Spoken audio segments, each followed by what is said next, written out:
This is John Cola with OKRaw.com. I have another exciting episode for you. I'm here in Las Vegas, Nevada, and I'm outside Pure Health. And this is actually a health food store that sells mostly supplements, but they have a nice raw food section. And many of the supplements they sell are different than the ones you'd find at most vitamin shops.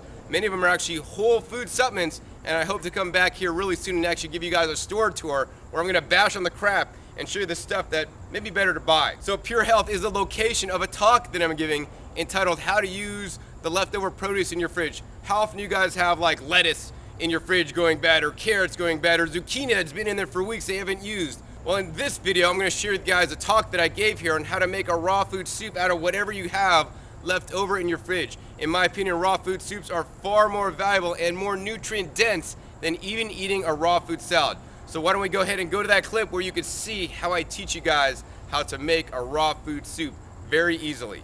Hello, thank you everybody for coming tonight, and hope that this will be really valuable for you, because this is like a lot of what I've learned over the last 17 years. You're going to get like the download on how to do it the best way possible.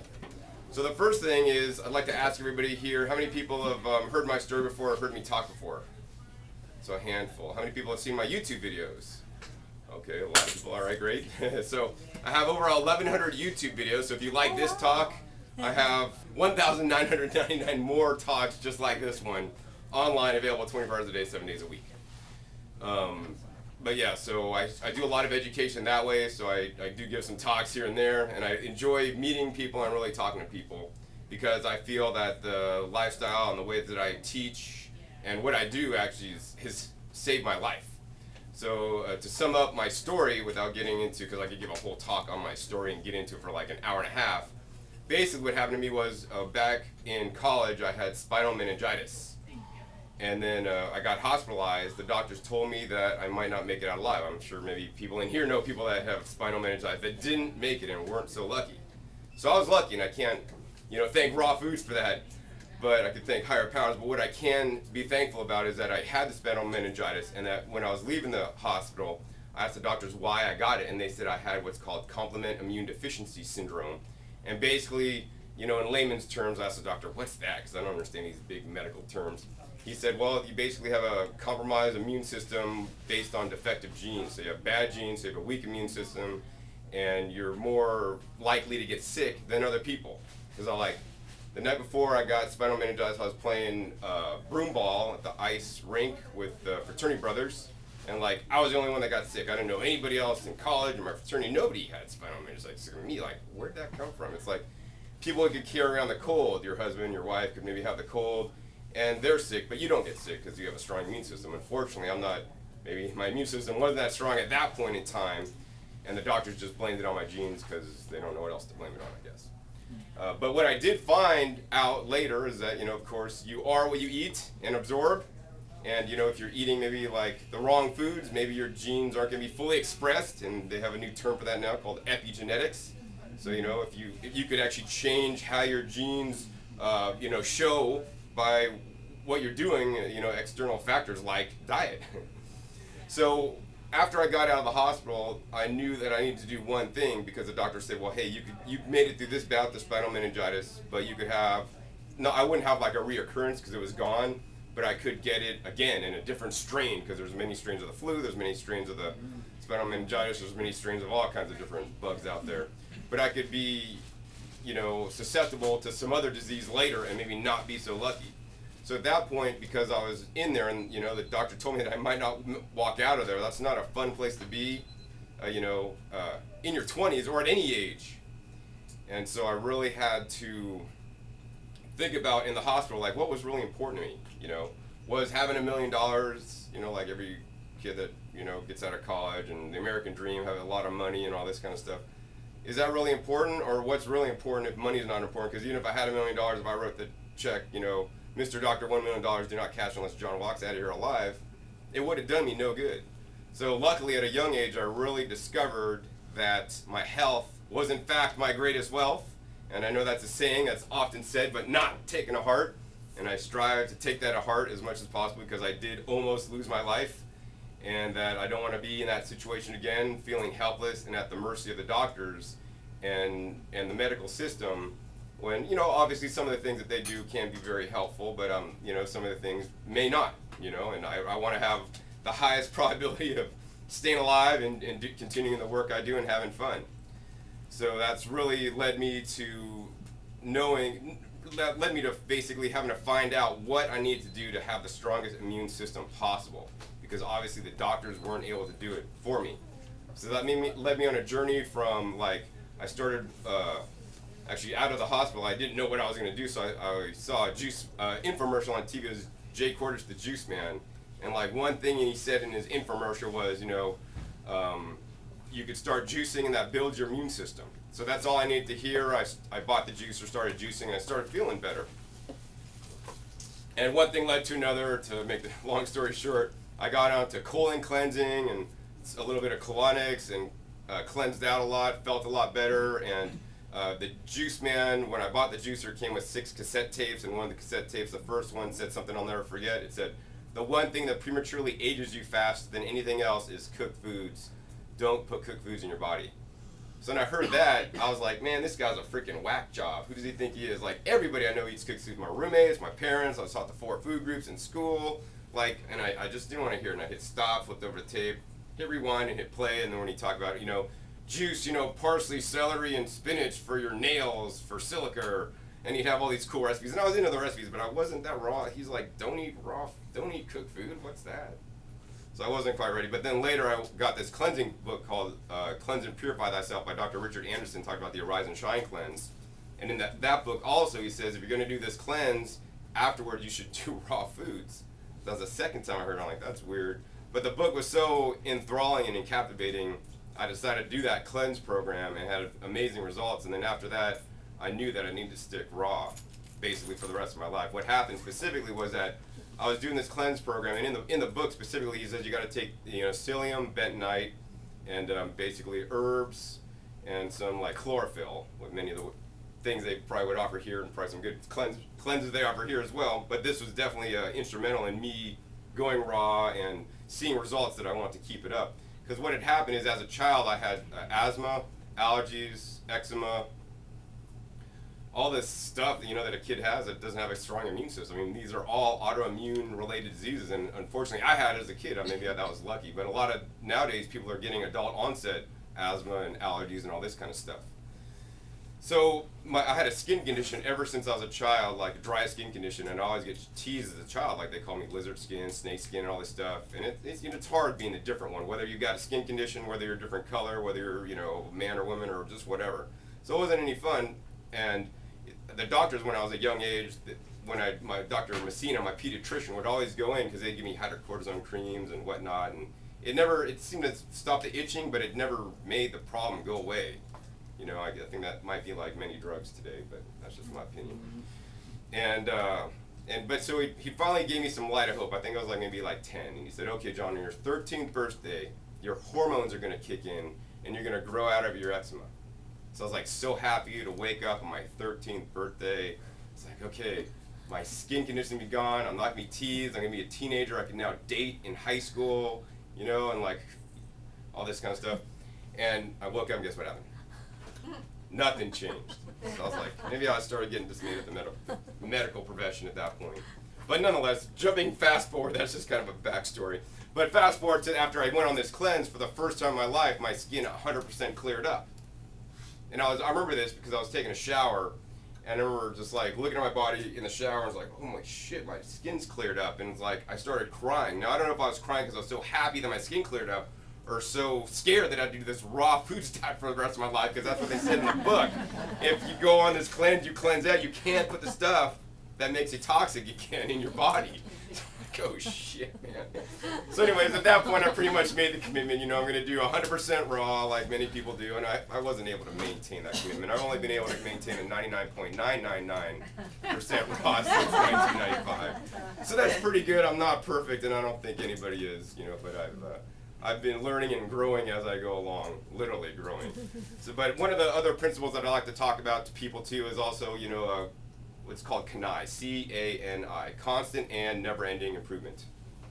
What that simply means is whatever you do today, try to do a little bit better tomorrow. Whatever it is, whether you're an accountant, or whether you're a salesperson, just try to do a little bit better, that much better tomorrow than today. And then if you do that, over a whole year, whether it's that much every day, it's, this much at the end of the year, but you're always improving. So in my life, I strive to do that in many areas of my life, and especially with my raw foods diet, because once again, my goal was to have the strongest immune system possible so that I don't end up in the hospital again. And that's another thing that I like to talk about is, have a strong reason to do raw foods, whatever it is, whether you have a medical condition, whether you want to lose weight, whether you want to have more energy, whether you want to stay alive longer, whatever it is, have a strong reason. This really sticks me to a diet. It's like, okay, John, if you eat a hamburger, you're going to end up at the hospital and you might not make it out alive. It's like, I think I'll choose the carrots. But nonetheless, have a strong reason. And then whatever I've been doing since, for 17 years, I've strived to increase and better what I'm doing every day. So, just about 3 years ago or so, I was like, man, John, you eat pretty clean already. You eat a good fresh fruit and vegetable diet. How can I increase and better what I'm doing now than I did before? And so my changes come incrementally. But I started growing my own food, so that was a huge increase, because even if you're eating fruits and vegetables, many people don't realize the quality of the fruits and vegetables that you're eating are huge. Whether you're going from conventional to organic, or maybe even organic to like a local organic farmer's market, or better yet, like I could do now, is like better than organic, backyard grown, pick 2 minutes before I'm going to eat it. And yes, you can grow year round here in Vegas. I'll say that. But yeah, so nowadays I strive to grow as much food as I can as possible.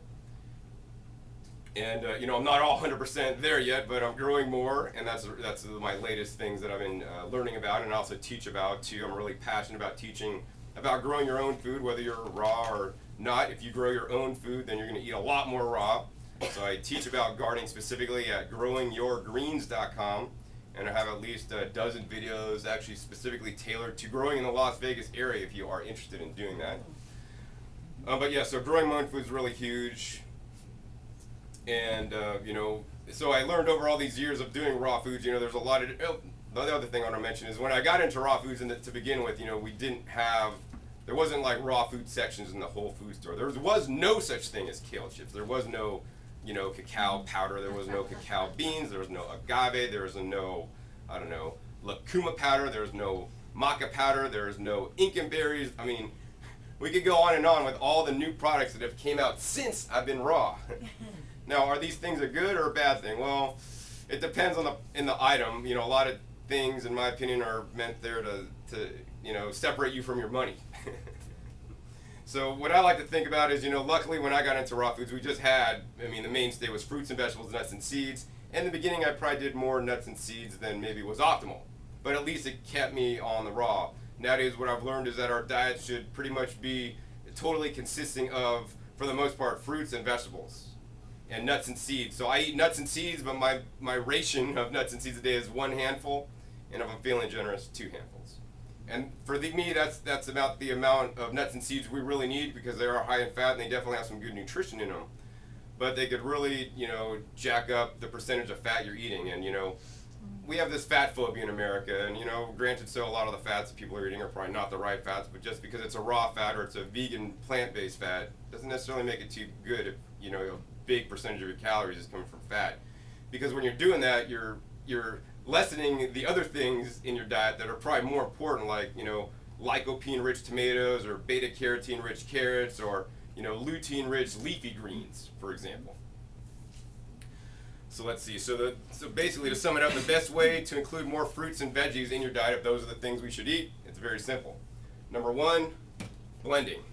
Blending is very easy. You could put stuff in the blender, blend it up, drink it down on your way to the airport, on your way to work, put it in a cup, take it to work. Number 2, juicing. Once again, juicing is, if I took 5 pounds of carrots and put 5 pounds of carrots in the blender, I'd have 5 pounds of baby food, and I wouldn't necessarily want to eat it. But if I put 5 pounds of carrots in the juicer, I'd have 4 cups of delicious carrot juice, which I would love to drink, especially now I'm a bit thirsty. But, and then also you'd be getting all the nutrition out of the carrots. Because, what the juice man said back in the day on that first cassette tape, You know, your body is nothing more or less than a juice extractor, right? We put something in, we eat it. Out one side comes the liquids and one side comes the solids after we've taken what we need out of it. And if our digestive system is not working optimally, we may not be getting everything we need that we're supposed to get out of our food, especially if you're not chewing well enough or as much as you should be. You know, I've heard we should chew each mouthful 200 times. Most people might chew, my dad chews maybe 3 or 4 times. I might chew 15, 20 times. You know, but still I get a better digestion than most people, but still, I mean, and I take, seriously, my dinner might take me an hour or 2 to eat every night. And, you know, most people don't have time to eat dinner for 1 or 2 hours. I'm too busy. But my health is important to me, and I want to make sure I get optimal digestion and enjoy my food. So that's where a juicer could come in. It could really basically take out the fiber because we can't digest the nutrition out of the fiber like some animals can. But juice blended, 2 ways to get more fruits and vegetables, and then the last one is just eat them whole and chew them really good. So I mean, it's really simple. There's only 3 ways to do raw foods. You just need to do it, but I don't know why people have a big problem with it. Let's see, so how many people eat a salad usually for dinner every night? It's a good majority of people. Yeah, so most people on a raw foods diet might think, you know, hey, you know, every night I eat a salad for dinner. Because that's, I mean, what do you eat if you're a raw foodist, right? You just eat salads. Well, there's a lot of other things you could eat besides salads. And, you know, you'll kind of get to know my reasoning on this. So instead of a salad, I want to encourage you guys to actually make a raw food soup for dinner every night, and that's what I'm going to teach you today. Now, why is a raw soup better than a salad? Anybody want to guess? More nutritious. You're literally packing the nutrition. Like if we made a salad, we could take a grater here and we could grate up, you know, I like making messes. We could grate up 5 pounds of carrots and we could have a, you know, grated carrot salad. But how many of you guys could finish 5 pounds of grated carrot salad? I know I couldn't. But I could juice the 5 pounds of carrots. Once again, we talked about this in the juicer. Have 4 cups of nutrient-rich juice, and then use that as our soup base. So you know, so this way we're going to get more of the good stuff, the fruits and vegetables, in, especially if our digestive systems are compromised. So that's why the raw soups are better, because you're going to get more of the good stuff in. I mean, the other night, I think we put in like 22 ounces of leafy greens along with carrots, like through the juicer, and that was the soup base. So I mean, that's good quantity of leafy greens. And then plus, they're better assimilated and better digested because they're already broken down for us, and we don't have to sit there and chew. And most people don't chew their food well enough. So yeah, more volume and more broken down are the reasons why the raw soup is better.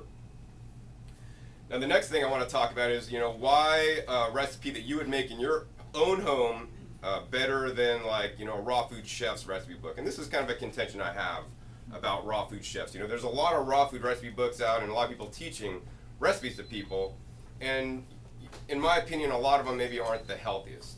And now, why is this? Well, first you got to ask yourself, why did the person get into raw foods? You know, are they into raw foods because maybe they were already a vegan and that's just the next logical step to be a raw foodist, and now they're teaching raw foods? Is it because they're a chef that have transitioned from the normal world and they think raw is really cool and healthy?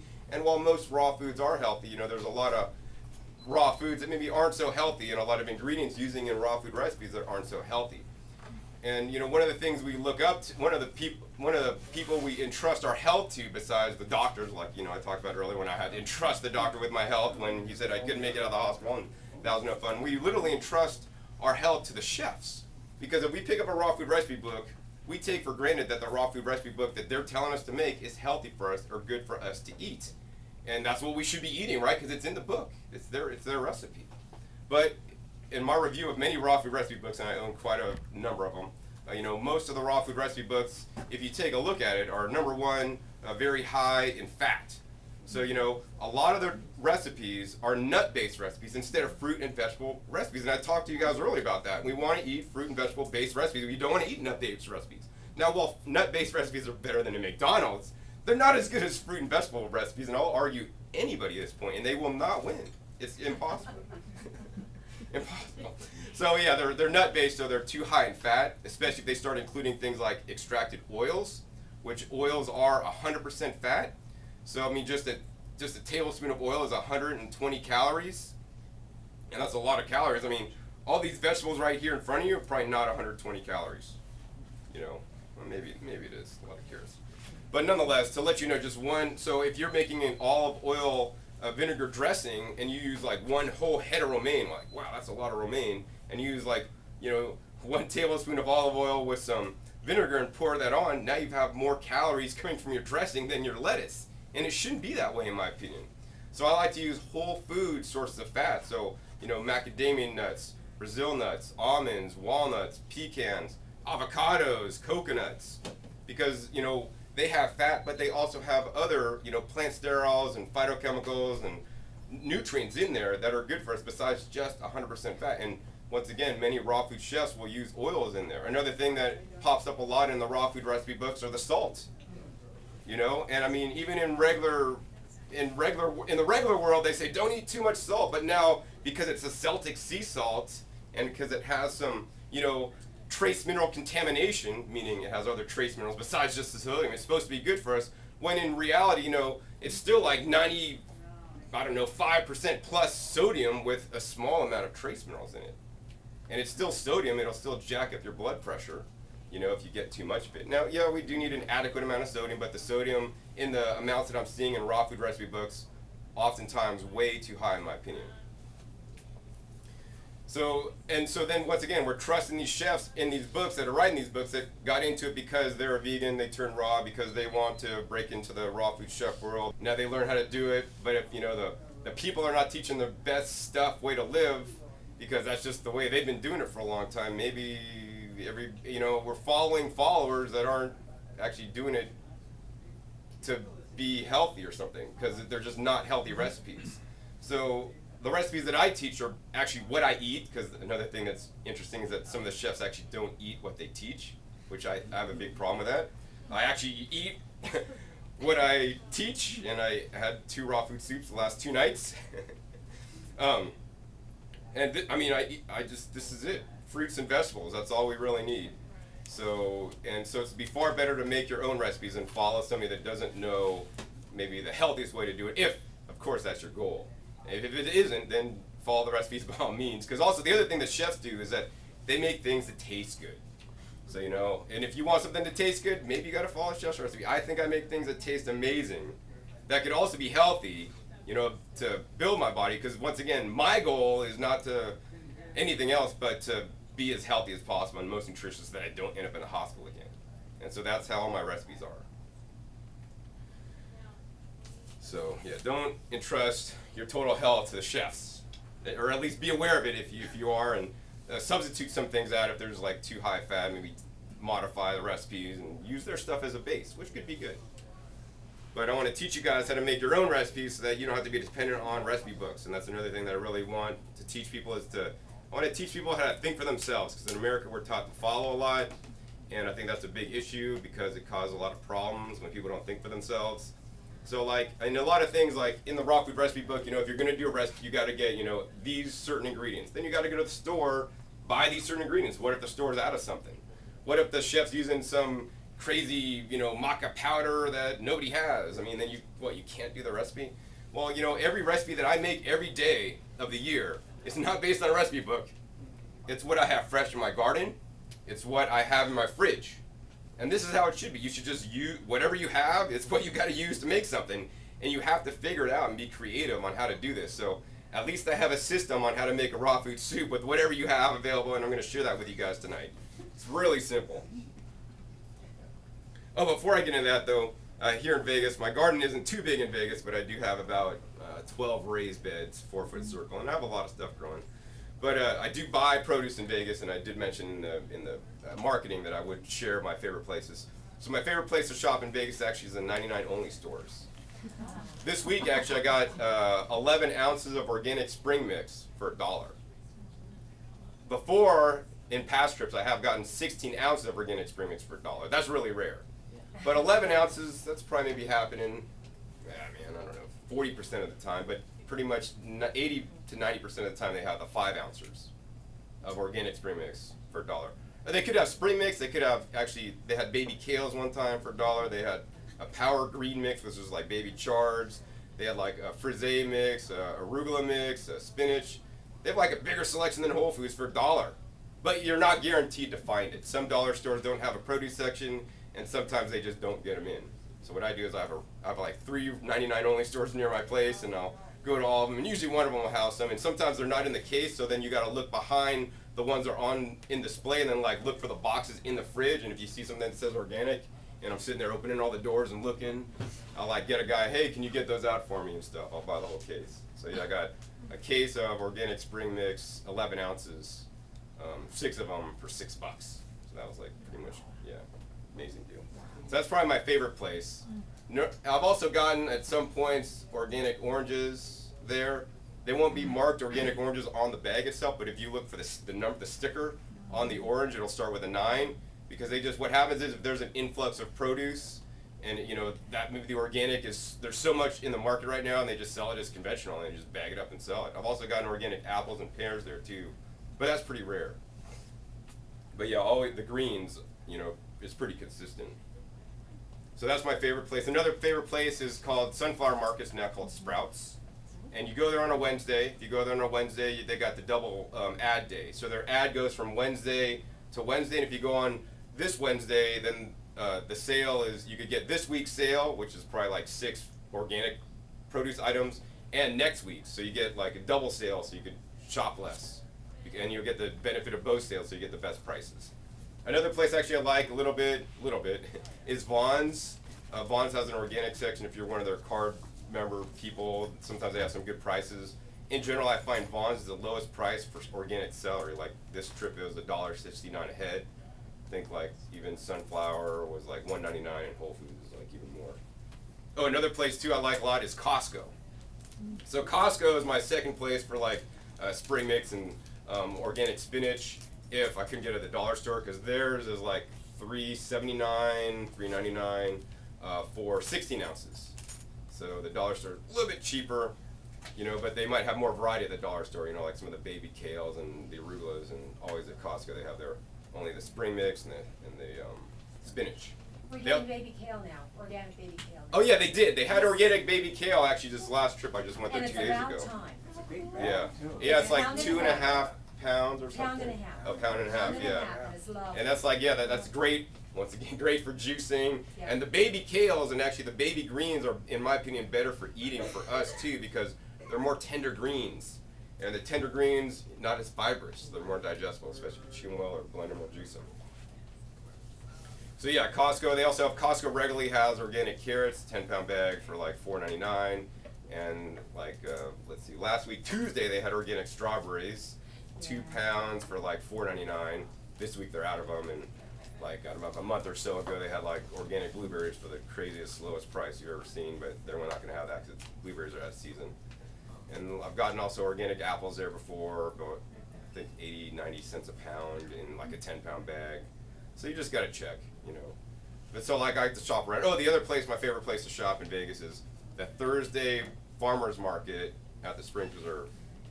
Because you're going to just don't go to the guys that bring the stuff from California that are along the edge. They're really expensive. I encourage you guys to shop with the local farmers. My favorite sellers there are the Tomato Lady and Cowboy Trail Farm. They're real cool.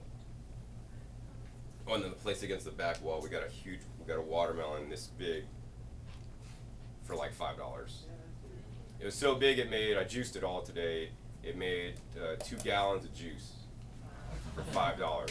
I mean, that's cheaper than buying water. Yeah. Not quite. It's more nutritious than drinking water. All right, so that's where I shop to save money. Oh, my favorite place to shop to save money in Vegas is my backyard. It's free, and this time it was insane. We need your address. It's all right. I should teach you guys how to grow it yourself. Really simple. If I could do it, you could do it. So yeah, so next we're going to talk about how to create your own soup with whatever's in your fridge. And I don't know, why don't people name out some of the things in their fridge that they haven't used in a while? Zucchini. Zucchini. Bell peppers. Bell peppers. Oh, bell peppers are wonderful. Yeah. Mushrooms. Mushrooms. And tomatoes. Tomatoes. Another one. Corn. Okra. Okra. Oh yeah, that's a fun one. Yeah, I have ways to use all these things, no problem. So let's see here. So mainly, when you're making a raw food soup, the main and most important component of the raw food soup is your soup base. Now there's only a few options for soup bases you could have, super simple. Number one is a pre-existing soup base. So, in regular cooking, they might use water, and I would highly advise you guys to never use water in your raw food soups. Why? Because I'm eating for nutrient density, and there's not a lot of nutrients in water, especially the Vegas water if you're not filtering it. Actually, there's probably some anti-nutrients in my opinion. But the easiest one is actually just like some coconut water. Coconut water is rich in electrolytes. Open it up, pour it in, and there you have water, but also full of electrolytes and also plant cytokines that, based on my research, are anti-aging. So yeah, that's the easiest soup base. And an easy soup to make with that is like, you could do the soup base and then add a few ingredients and have a soup to it, which we'll talk about in a minute. So that's one. The next soup base is something juiced. So, carrots at Costco, organic, super cheap, 49 cents a pound. Juice them up in the juicer. You have a rich, delicious soup base of carrots. If you got extra bell peppers, juice up some bell peppers. Now, bell peppers are so good and usually pretty expensive to me that I won't necessarily juice them, but I had a boatload from my garden in California, and I just juiced a whole bunch of bell peppers, and I had like 4 cups of bell pepper juice. That made some of the best soup I've ever tasted. Usually I'm pretty cheap, and I won't want to juice my bell peppers because I'd rather blend them because then I get more food value out of them. And in general, like carrots, they don't blend too well, but bell peppers do. The other thing, like the tomatoes. So the tomatoes, another excellent thing that you could blend, actually. You could also blend the bell peppers, so blend or juice bell peppers. You could juice or blend the tomatoes. The difference is, obviously, the blender is going to give you a thicker consistency, so that's what you're going for. I tend to like a thinner consistency, but it also depends on how much extra money you have or how much extra produce you got that's going bad. Because obviously, blending, you're going to use less produce because you're adding more fiber. And with the juicer, it's going to take out the fiber. So if I have a ton of extra produce, I'll juice. And if I don't have so much, I want to go further, then I'll blend it for my soup base. So yeah, 3 soup bases, like something like coconut water or, blended or juiced. Any questions on that one? Now, so something like the okra, I wouldn't necessarily use as my base, but I would use that inside my soup as a texture component, which we're going to talk about next. What was the other one that somebody said earlier? I think did we cover? Mushrooms. Oh, zucchini. So zucchini and mushrooms. So mushrooms I would probably add as a texture component to the soup. I chop them up and put them into the soup. Although that being said, I rarely eat mushrooms.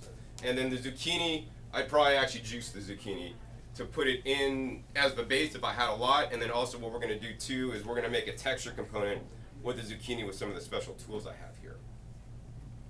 So any other questions about the soup base? Yes. What about ginger, garlic, and onions? Do you ever juice those? Sure. So ginger, garlic, and onions, would those be a good soup base? And I would probably say not. One of my kind of rules I go by, if you can't make a meal out of it, it probably shouldn't be a soup base, and it probably shouldn't be a main staple in your diet. So I couldn't necessarily eat a meal of garlic, onions, or ginger. But once you put them in for flavoring? Yes, you can. So actually, the other night I actually used some lemongrass fresh out of my garden, a little bit into the juicer, like a little bit, not like in the major. So it's mostly carrots with a little bit of lemongrass. You could do a little bit of ginger, or garlic or onion. Yeah, absolutely. And then you could also, it's strong. And then you could also actually use that as a component as a texture component if you wanted to. I don't know if I'd use it. You could use the ginger if you like ginger. I'd probably use the onion, sliced really thin. And actually, I slice them into like kind of thin strips or noodles. Or actually use one of these machines on it. It'll be crazy. It'd work really well. So let's see. So first step, soup base. So once you got your soup base, however much you need to feel full, on average, if I'll do usually about 4 or 5 cups of soup base, and that's what's right for me. This also depends on, what you have, of course. Because, you could have a soup that's like mostly liquid and then a little bit of, texture, or you could have like a little bit of soup base and a lot of texture. So then it's almost kind of like a salad, but you're still getting a lot of the juice of the liquid part. And once again, we're breaking up the produce so that we get better absorption of the nutrients in there. So the next component we're going to need is actually pretty important, actually. It's the fat component. So what I normally do is once I have the base component, whether it's blended tomatoes or juiced carrots, then I'll actually add in the fat component. And the fat component could be like a handful or 2 of nuts. You could blend into the liquid. That will give you a nice, rich texture. Also, if I'm using avocado, it has different nutrients in there. Or, Brazil nuts have selenium and all these different things. So we're adding in a small amount of nuts because we, in my opinion, we do need some fats or flax seeds or chia or hemp, really rich in omega-3s, which are important in my opinion. You could add some of the fat in there. That also help you feel satiated a little bit, you know. So yeah, so blend in fat components. So the fat components could be something like handful of nuts or some coconut, some olives or avocado. Today what we're going to do is actually we're going to use a coconut, so I guess I should stop talking and actually start juicing here a little bit. So what we're going to do for our juice base today, as I talked about, is we're going to juice some carrots. And I have today the Omega Vert juicer. And I like this machine because literally you can just, you know, dump something in there and it's literally self-feeding and you don't have to like, you know, push it in.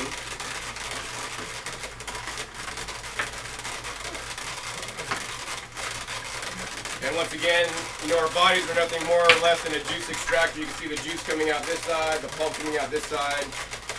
And some people say, hey John, you know, what do you do with the pulp? Well, the pulp for me goes in my compost bin.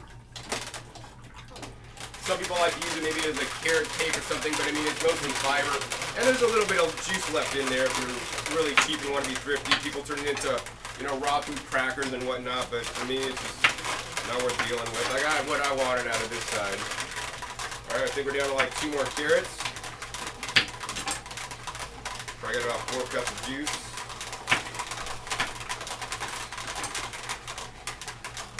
I mean, people think raw foods take so much time, but if you have the right equipment, you know, you could really do it quickly. And also, you know, I want to kind of focus on that for a second. It's like, you got to do something with your time. Why not do something to extend your time than to shorten it? So if you make healthy foods, I think, you know, improve your longevity. We're going to just let that run and get a little bit more of the juice out of there. So yeah, according to the measuring cup, it says 5 cups, but I think this is actually not accurate. I think it's probably about more like 4 cups. But yeah, nonetheless, it took a couple minutes. We got 4 cups of carrot juice here. So we're going to go ahead and now pour that into the blender. Because now we're going to add our fat component.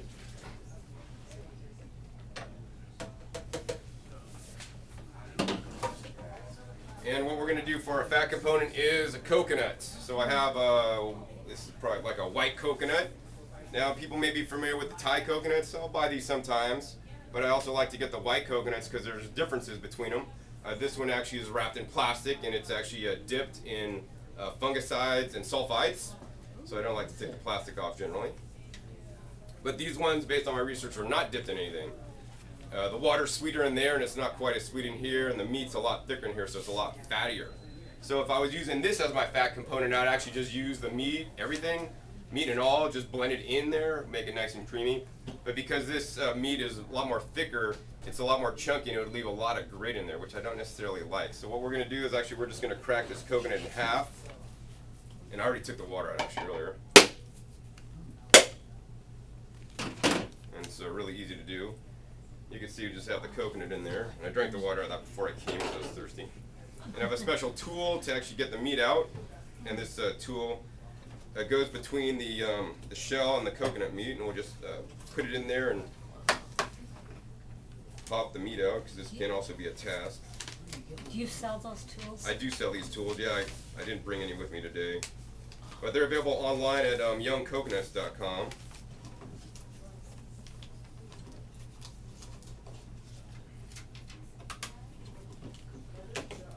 And the best place I found for these coconuts, because they do have, you know, these are a white coconut, they also have these that are brown.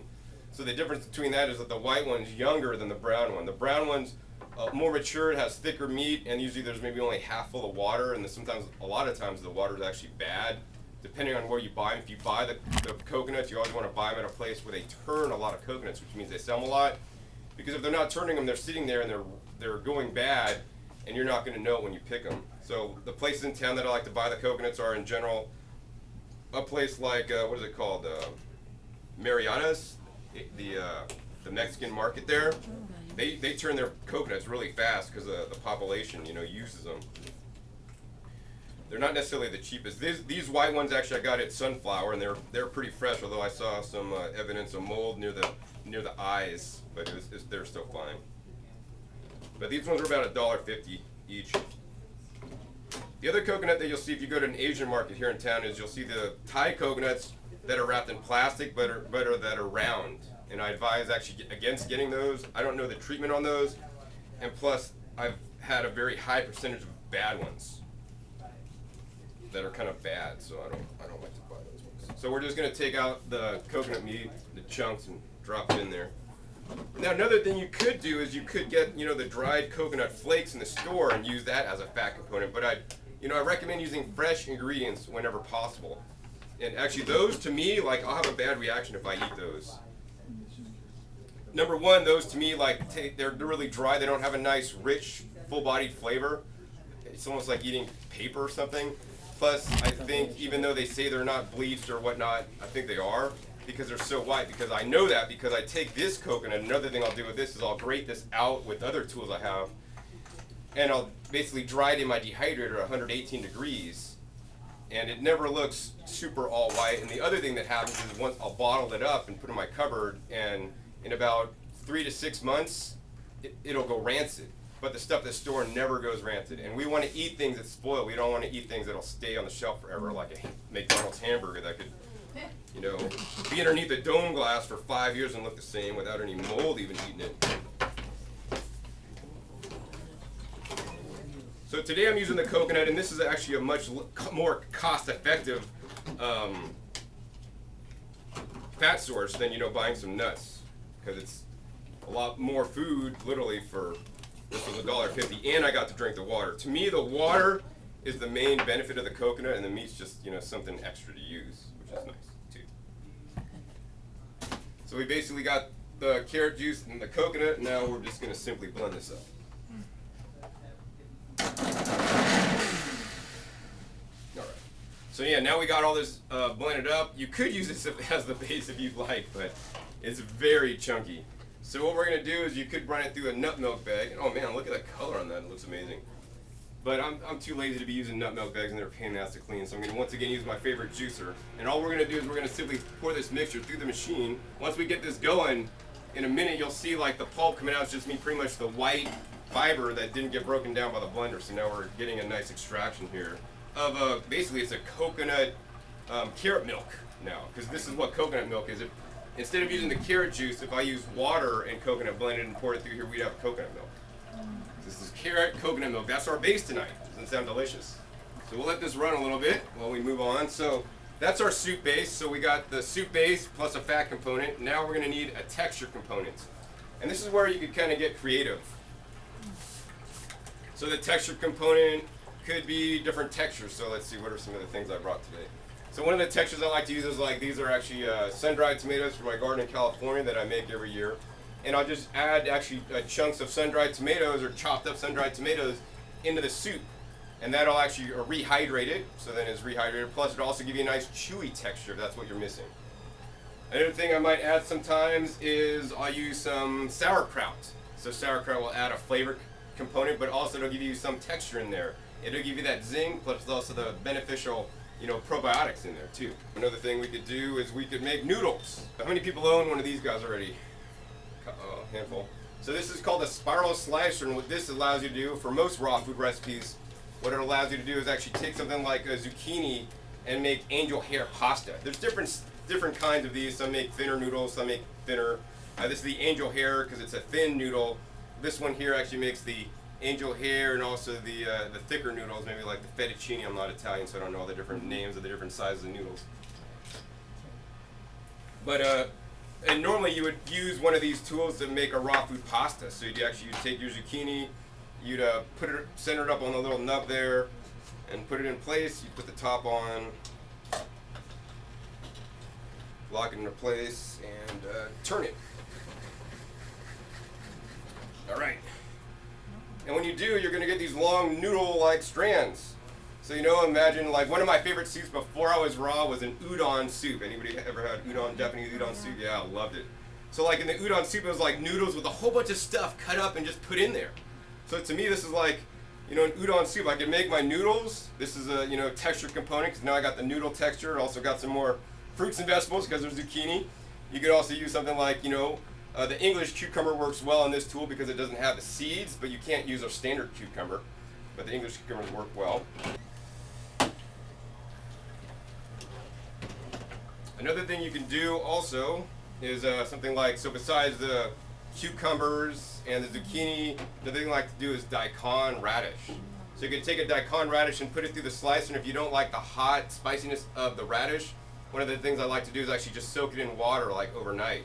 That'll take some of the spiciness away. And then you just basically, then you have like these white, clear noodles. I don't know what those Asian noodles are called that are white and clear. But I mean, this is like a substitute that's so healthy for you. And probably a lot less expensive too. So let's see, I'm not going to spiralize the con tonight, but what I am going to use is another tool that I have, which is pretty cool.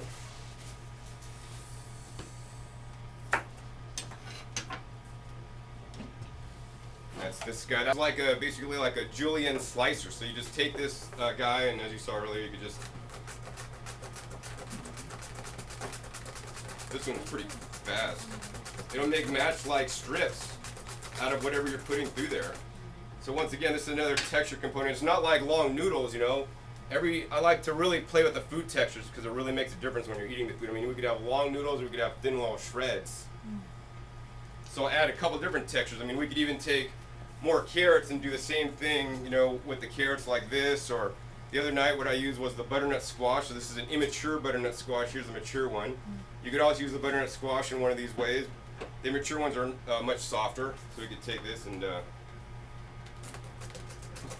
once again, more vegetables in your diet is definitely a good thing. So whatever vegetables that you have that are hard and firm, pretty much you could, you know, make some of this out of it and add it to your soup as a texture component. Really simple. And once again, by breaking the food down with the equipment, you don't have to chew as much. So I'm all for that. So let's see, another texture component. Fresh fruits and fresh veggies. Like last night, I actually just had a mango and I chopped that up into small cubes. I didn't have a specialized tool for that because that would have been nice. But I chopped it into small tubes and then put that in the soup. So that was like, gave a sweet element to the soup. And that was like a coconut curry soup last night. Let's see here. Texture veggies, fruits and veggies, chopped, spiralized, sliced, etc. And you know, these, while they do add some flavor, they're not adding a lot of flavor. So the last thing that you might want to add is a flavor component. So the flavor components, the other thing you could do is you could like chop up peppers and slice them thin and add that. I'll do that sometimes. The last component I want to talk about is a flavor component, and this is probably one of the most important things. I mean, we got a fat component, which is also a flavor. We got obviously the food, which is all real whole food. You're getting the flavor. But also I like to add more flavor. So, you know, like I talked about earlier, I don't add things like salt because that's very high in sodium. But what I will add are some maybe things that have sodium but not a lot in it, because we do need some sodium in our diet. So one of the things would be something like I talked about earlier also is a sauerkraut. You can get salt-free sauerkrauts, but many sauerkrauts do have some levels of sodium. So if I just put some of the sauerkraut in as a texture, it's also a flavor agent, but it also has some sodium in there, you know, to get some sodium. Another thing I'll like to use sometimes is some miso. And this is a chickpea miso. I'm not a big fan of soy-based misos, but I do like the chickpea miso, so we're going to put a little bit of that in ours tonight. Never seen chickpeas. Yeah, sometimes you gotta like look around because it's not available everywhere. I forget where I got this one.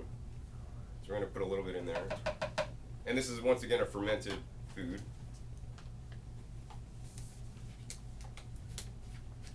Actually, another really cool flavor component. I was emailing my mom today, and they finally listened to something I said. I said, Mom and Dad, you guys need to get some natto. How many people have eaten natto? I love it. One person.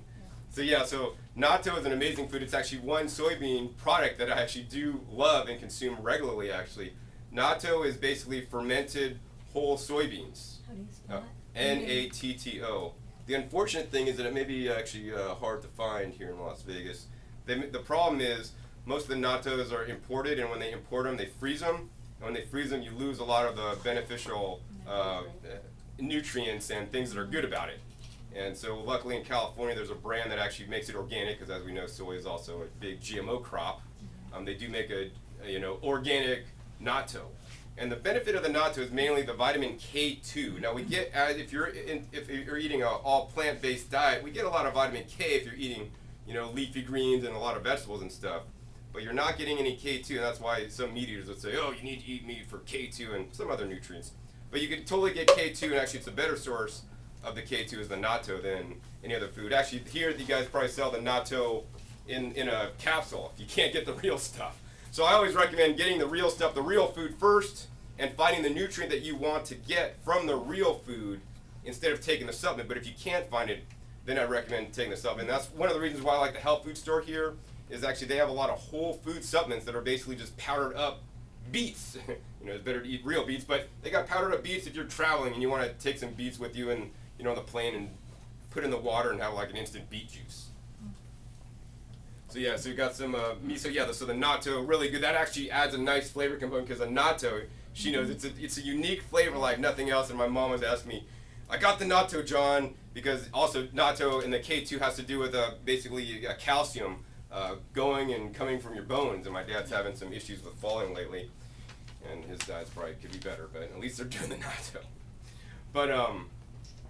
But yeah, so she asked me how to eat it. So today I had to email her back. Oh, just put it in a salad, and she's not up to the level where she's making soups yet. Or what else? What else? So I said put it over your rice because they still eat rice, and I mean that's a traditional way to eat it. Okay, so and that would be a texture and a flavor component, but we're on flavor components. So besides the miso and the sauerkraut, I like to also add the one item and the one food item that could drastically increase the trace mineral content in your diet.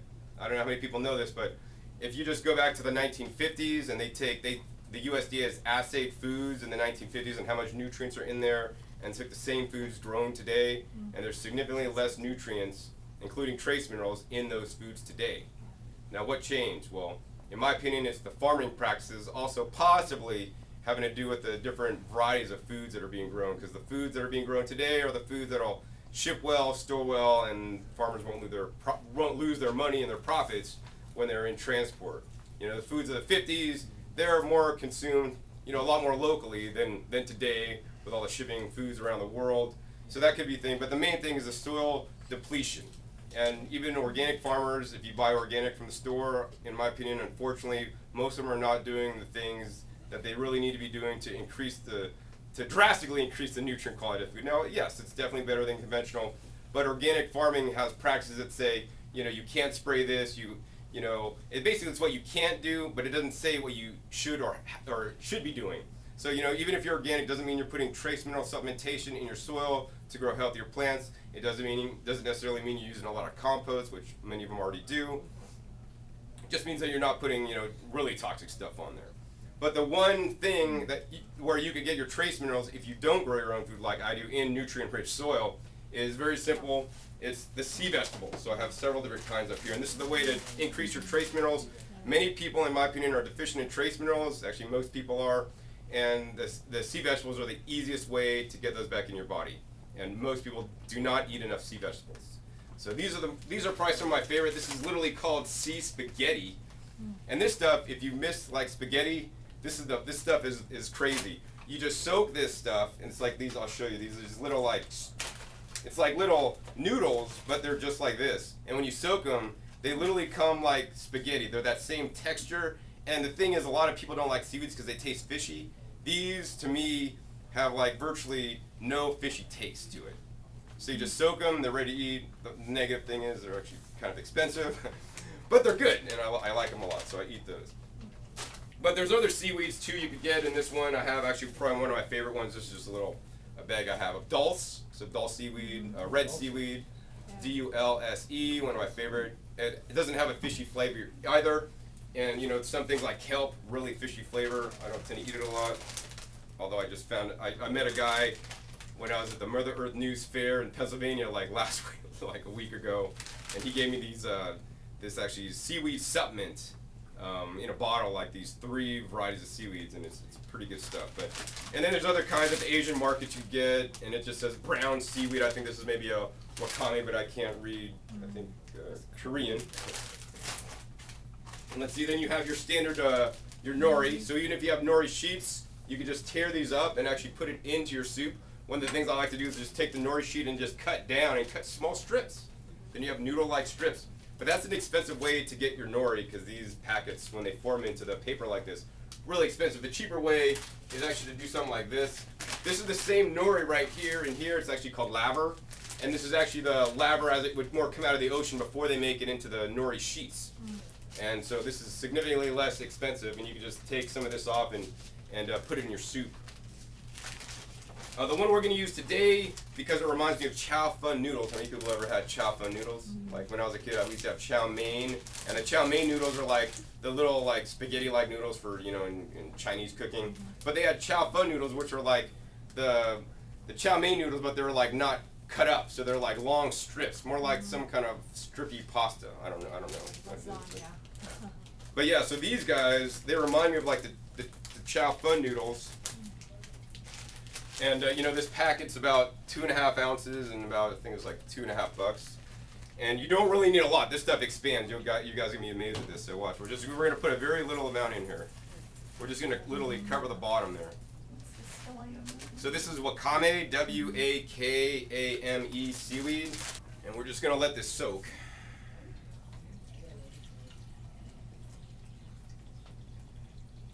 And soak it in some purified water.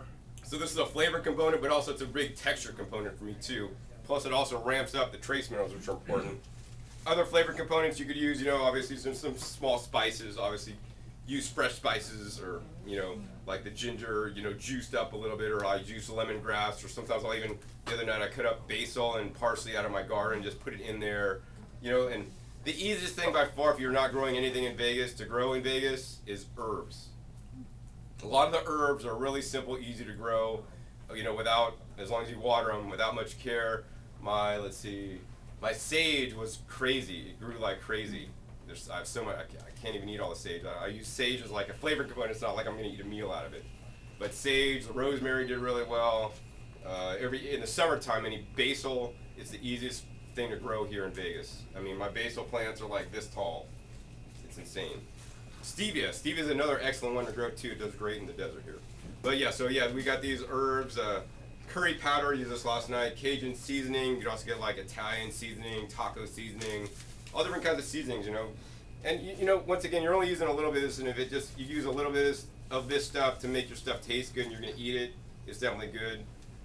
But once again, you saw that the majority of this is fruits and vegetables. And now what we're gonna do is we're gonna use the young Thai coconut. So one of the things I like to do is young Thai coconut noodles.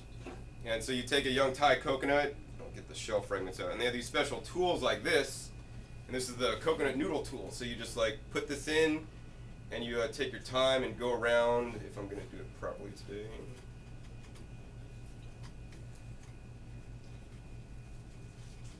And these noodles are the bomb because they're literally like, you can imagine the texture of the coconut, the young coconut meat. So these are the coconut noodles. I mean, this is like the texture of like, and it's like, wrap around just like a real noodle. So these are crazy good. But yeah, just like, with your Thai coconuts, you could do that. It's really simple. Just once again, just having the right equipment, and I'm a tool and kitchen gadget freak, so Do you have that tool also?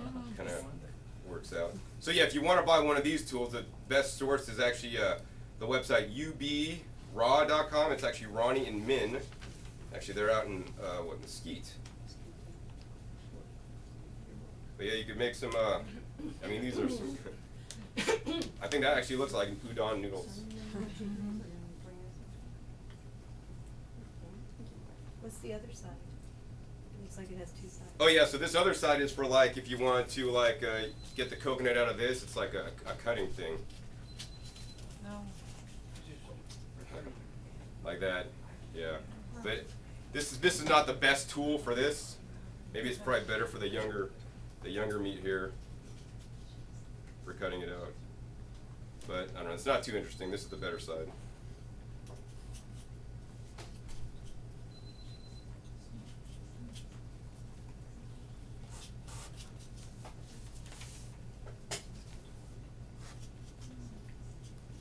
Of course, one of the things I did actually this past summertime was actually I went out to California, to Northern California. Actually, I harvested my own sea vegetables. So once again, better than buying dried sea vegetables, harvest your own. So that was really cool and fun when I got to do that. And I do have a video that shows you guys how to do that yourself. So you could fly out to California vacation and harvest your own seaweeds fresh, but then also you could dehydrate them and then have them for the year.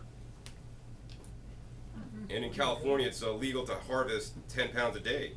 So you could take a week's long vacation in Northern California, enjoy wine country, and harvest 70 pounds of fresh sea vegetables. true. I think only a raw foodist would do that.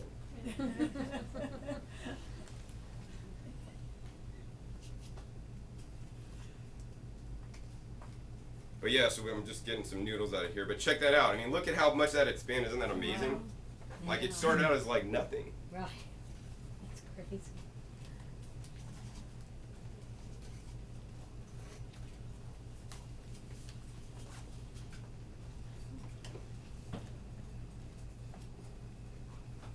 So anyways, back to our soup base.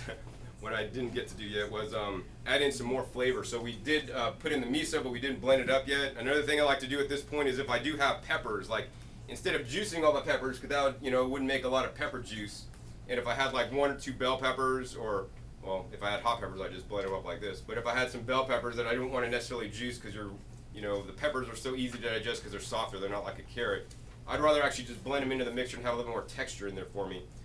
So I'd actually add them at this point because I'm going to reblend actually the mixture we made with some peppers and the miso. So on the hot peppers, what I like to do so that they're not as hot is I like to cut them open, and I'm going to take out all the seeds. The seeds and this white pithy part are the hottest part of the hot pepper. Now while I do like hot peppers, I don't like them too hot. So we're just going to go ahead and cut that out, add a little bit of fire. These are... And actually this pepper was the pepper that did the best in my garden.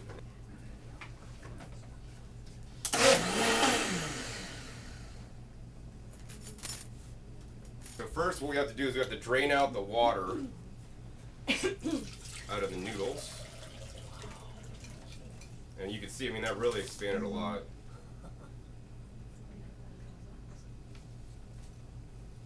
And once again, these are I would consider these like chow fun noodles because they're kind of like soft, and they don't really have to me they don't have a flavor. They're just kind of chewy. Oh, and I got some of that hot pepper on my finger that I just tapped. That's That's nice. flavor after all, huh? It does have some flavor now. Just tap off some of that extra water there. And actually, this water is good. The soap water, I guess you could drink it, but I just would pour it on my garden, give my plants some nutrients.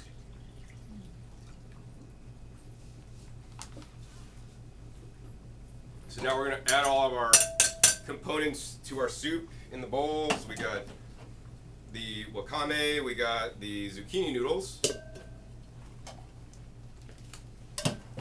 We got some of these coconut noodles. We got the butternut squash, the miniature butternut squash matchsticks. We also got the daikon matchsticks. And now we got our soup. We'll turn this on.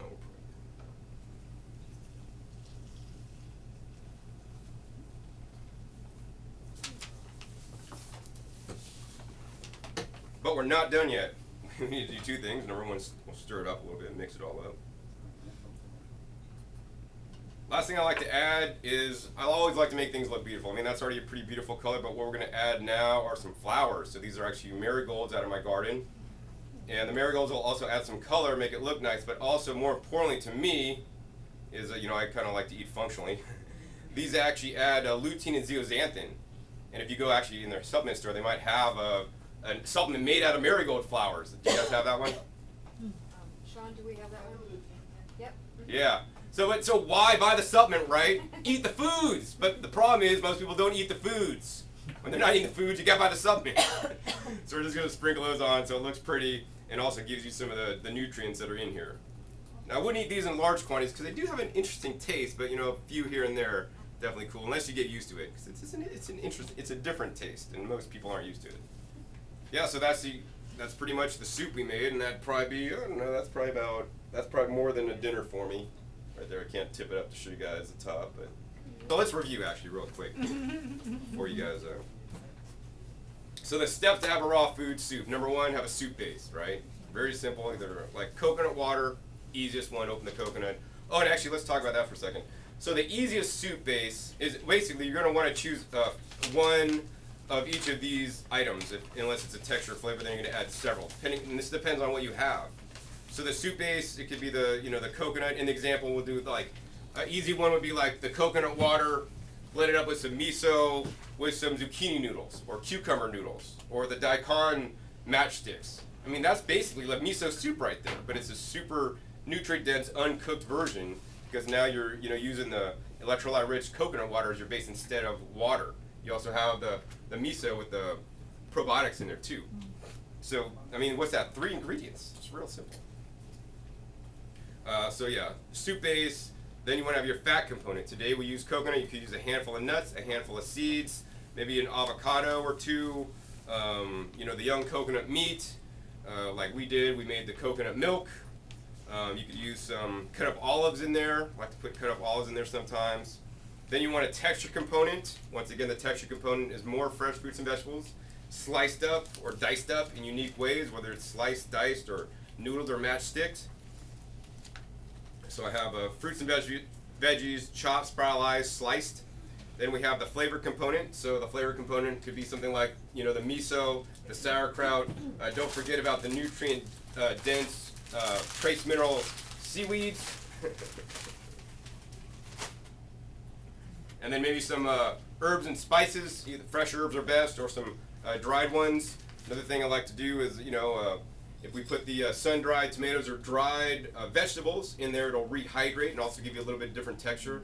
So if you have some from that's why I use these in the winter time. Because they're from my summer garden, and then I have them through the winter, and then I put them in soups to rehydrate them and eat them. And I mean that's pretty much how easy it is to make a raw food soup. Now, does everybody feel that they could do that easily now? Yeah. And it's way healthier than a salad, and it's a lot of funner to eat too. Okay, the last thing I'd like to mention is that I do have a raw food recipe book that I made probably about 5 years ago, actually. That it has about 30 recipes of my recipes that, in my opinion, are healthy recipes because they're actually over 30 delicious recipes that are quick and easy to prepare to maximize your health. Because these are the recipes that I actually ate 5 years ago, most of them which I still eat now. They're very simple. Like this, for example, is my curry mango dressing. It's 2 large mangoes, a half cup of almonds, and a teaspoon of curry powder. You could also use something like that actually as a soup base. You could blend up a bunch of mangoes, so that'd be your liquid, because once again, a fruit or vegetable, whether it's tomatoes or mangoes, you'd have your fat component and then a curry powder. That could be your base, and you start adding more stuff in. So it has a lot of different things like that in here. I just have only a few available for $5 if you're interested. So I hope you guys enjoyed that episode, learning more about how to make raw food soups with whatever's left in your fridge. Once again, I want to encourage you guys to eat more fresh fruits and vegetables in your diet, and a raw food soup is a way you can do just that. Once again, my name is John Kohler with OKRaw.com. We'll see you next time, and remember, keep eating your fresh fruits and vegetables. They're the best.